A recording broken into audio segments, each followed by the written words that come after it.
Oke, saya Panjudil. Saya lagi berada di Universitas Mahasaraswati Denpasar. Seperti episode sebelum-sebelumnya, mari kita tanya-tanya mahasiswa tentang kegiatan pemilu tahun depan. Oke, ayo.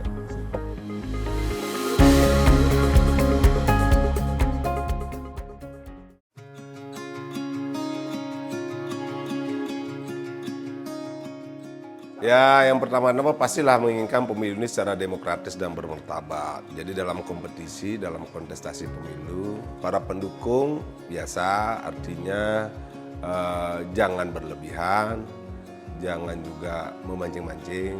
Kita harus sama-sama menikmati dan memiliki pemilu dengan yang gembira karena pemilu sudah berkali-kali. Jadi tetap kita semangatnya adalah NKRI.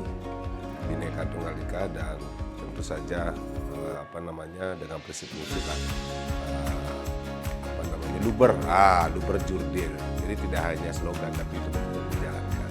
Saya pikir masyarakat Indonesia akan menunggu siapa pemimpin-pemimpin yang terbaik. Yang menang jangan baperan. Mohon maaf, yang menang jangan terlalu berlebihan, yang kalah jangan baperan. Jadi biasa-biasa saja. Kalah menang biasa dalam kontestasi ya. Terima kasih.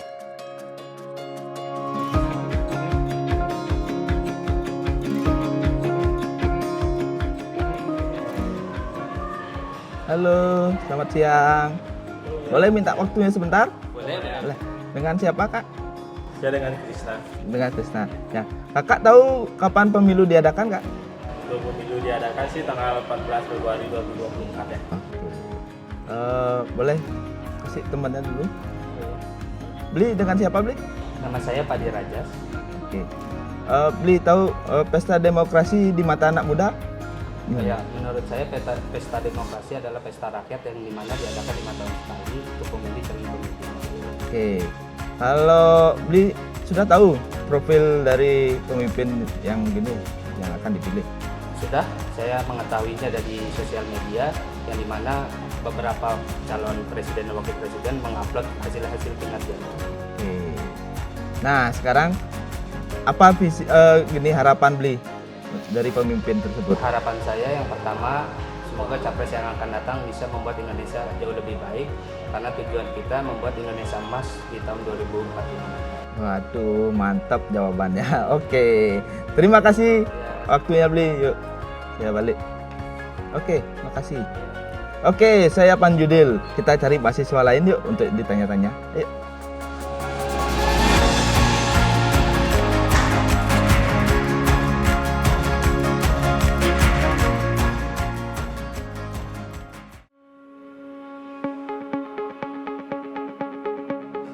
Nah, ini dia nih.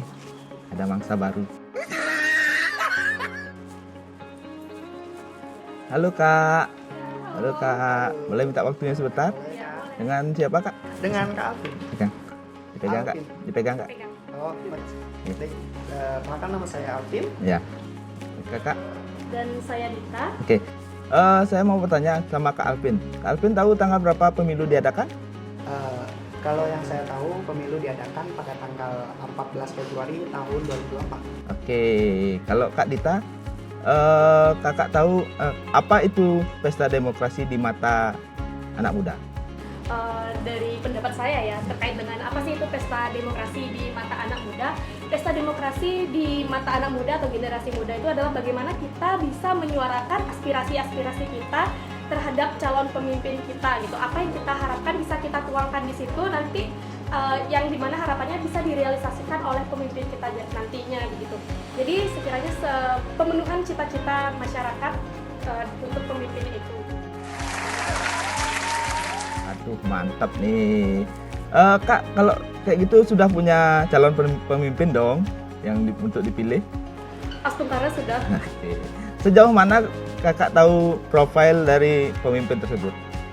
Cukup tahu Kak, karena kita juga melihatnya dari media sosial seperti Instagram, YouTube, ataupun TikTok. Tapi saya cenderung lebih ke Instagram dan YouTube aja sih. Mantap. Kak, yang terakhir untuk harapan dari pemimpin yang terpilih nanti. tentu harapan kita sebagai generasi muda bagaimana pemimpin nantinya bisa merealisasikan visi misi mereka gitu, terutama untuk membahas tentang isu-isu krusial yang sedang terjadi. Kalau dari saya lebih prefer ke arah kesehatan, terutama bagaimana perbaikan gizi. Nah, contoh kecilnya adalah stunting.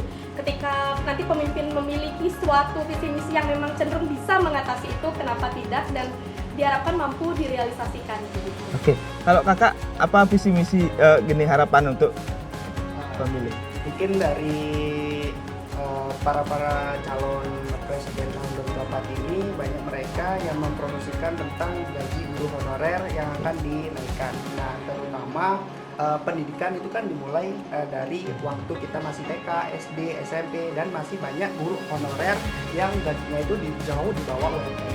Dan harapan saya kemungkinan presiden nanti bisa memakmurkan untuk guru ke depannya. Terima kasih. Waduh, mantap. Ya, terima kasih Kak ya untuk jawabannya. Oke, saya Panjudil. Kita kembali ke Priska.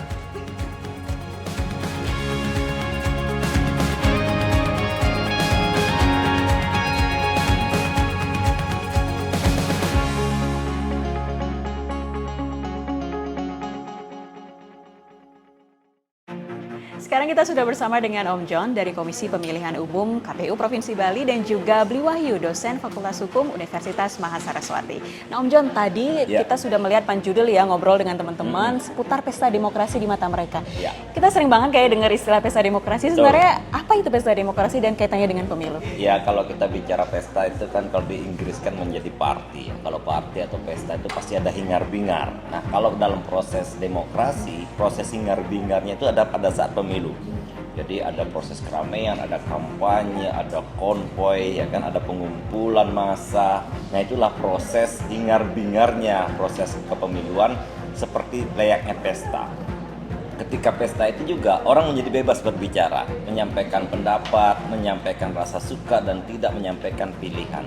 Nah, itulah esensi pesta. Ketika kita melaksanakan proses pesta demokrasi, berarti kita mendapatkan hiburan, mendapatkan masukan, mendapatkan promosi-promosi, dan juga kita akhirnya bisa mengutarakan pendapat-pendapat kita bahwa ini benar, ini bagus, ini jelek. Nah, itu prosesnya. Itulah pesta itu proses kebebasan tetapi sesuai dengan koridor-koridor yang diatur dalam undang-undang kepemiluan.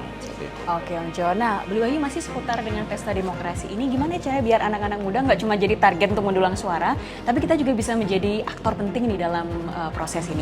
Oke, kalau misalnya kita lihat dari segmen anak muda, agar tidak menjadi hanya sasaran ya, atau yang dimungkin kita mungkin dibilang cuman sasaran untuk target memilih gitu ya. Nah, seharusnya yang namanya anak muda ini ikut yang namanya proaktif. Proaktifnya itu gimana? Ikut serta dalam yang namanya bukan berarti ikut serta menjadi yang dipilih seperti itu, enggak juga. Artinya ikut juga dalam proses daripada kepemiluan itu. Misalnya lawan mungkin, atau mungkin relawan demokrasi atau relawan kan demokrasi, ikut menjadi penyelenggara gitu ya. Relawan demokrasi seperti itu, dan juga ikut juga mengawasi gimana nih, ada yang aneh nggak gitu.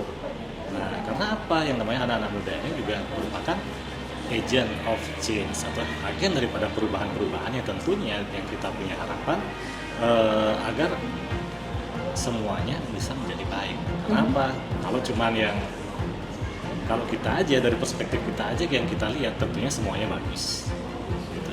Jadi kita juga perlu perspektif lain untuk juga ikut memberikan pendapat ataupun juga masukan. Nah, agar juga bagaimana kegiatan kita ini apakah sudah baik, seperti itu. Oh, ini menarik banget nih soal perspektif, masukan dan juga partisipasi aktif. Nah, kira-kira gimana ya? Karena tadi juga teman-teman di komentar bareng Panjudil ada yang menyampaikan bahwa memang pesta demokrasi ini ajang kita menyampaikan aspirasi.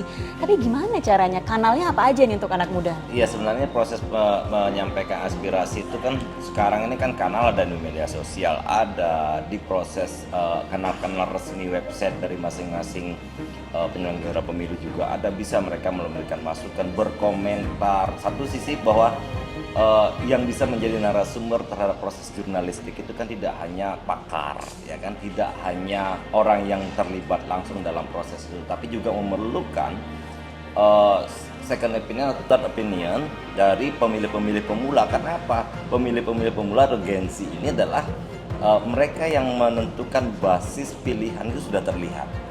Kebutuhan proses kepemiluan menjadi pangsa pasar dari peserta pemilu. Nah, bagaimana peserta pemilu bisa melakukan proses titik sasar? Tentu saja adalah proses keminatan dari pemilih pemula. Keminatan itu didapatkan dari mana? Dari komentar-komentar dan dimasukkan dari input mereka terhadap proses demokrasi Indonesia. Kami sebagai penyelenggara pemilu juga menjadikan pendapat dari pemilih pemula atau Gen Z atau generasi milenial hari ini sebagai proses bagaimana kita menyesuaikan regulasi KPU yang ada. Satu contoh, kita akhirnya menerbitkan peraturan bahwa tidak semua bersifat paper, kertas, tetapi sekarang kita sudah menggunakan aplikasi, ya kan, memudahkan pemilih untuk mengecek dirinya sudah terpilih atau belum hanya lewat genggaman saja lewat HP. Nah, itulah proses-proses bagaimana perkembangan zaman dan perkembangan dari sirkulasi pemilih yang kita lihat selama ini. Oke, nah bicara soal pendapat dari teman-teman muda, tadi dari Panjudil kita udah dengar ternyata mereka concern soal Indonesia Emas. Ada komentar nggak, Bli Wahyu? Iya, Indonesia Emas ya, 2045. Ya, artinya nanti harapannya Indonesia ini menjadi negara yang maju. Artinya berdiri di atas kakinya sendiri. Nah, 100 tahun dari kemerdekaan Indonesia. Oke, ketika misalnya dikatakan Indonesia sebagai, Indonesia Emas seperti itu, berarti ya kita harus siap. Siapnya itu bagaimana? Apapun yang kita punya kita akan kelola sendiri, termasuk juga tata kelola pemerintahannya itu juga harus kita kelola sendiri. Siapa yang harus mengelola? Ya tentunya adalah masyarakat Indonesia itu sendiri. Tidak lagi ya kita akan bergantung kepada negara-negara luar. Artinya kita tidak lagi bergantung kepada orang-orang yang bukan di luar daripada Indonesia. Karena Indonesia adalah Indonesia. Oke, perihal Indonesia Emas. Selain itu juga teman-teman tadi ada yang menyampaikan concern ke kesehatan khususnya stunting. Kemudian juga gaji guru honorer, ada komentar personal nggak nih? Kalau itu kan nanti kita bisa dapatkan dari program-program calon presiden maupun calon anggota dewan yang ada di partai politik. Nah, sekarang tugas dari pemilih-pemilih pemula Gen Z ini, kalau memang isu yang diangkat adalah stunting dan kesehatan, gaji honorer guru, P3K dan segala macam, nah itu kita bisa lihat dalam proses 75 hari ke depan apakah ada calon presiden. Nah, dari sini sama-sama kita belajar ya. Bahwa kita tidak memilih kucing dalam karung dapatnya tikus, tapi kalau kita ingin beli kucing ya kita cek dulu kucingnya bulunya benar apa enggak seperti yang kita pengen. Nah, kalau kita bicara tentang Indonesia Emas, saya yang generasi Ninja Hattori ini ya menitipkan sebenarnya masa depan saya kepada mereka, kepada yang pemilih pemula yang berusia sampai umur 30 tahun, bahwa mereka lah yang akan sedang ada posisi puncak pada 2045. Sebagai contoh, hari ini mereka berusia 17-19 tahun, kita tambahkan 22 tahun, mereka ada di posisi umur 40-41, puncak karir seseorang. Jadi pesan saya kepada adik-adik semua pemilih pemula yang ada di Indonesia, bahwa masa depan Anda ditentukan di proses pemilu 2024 ini.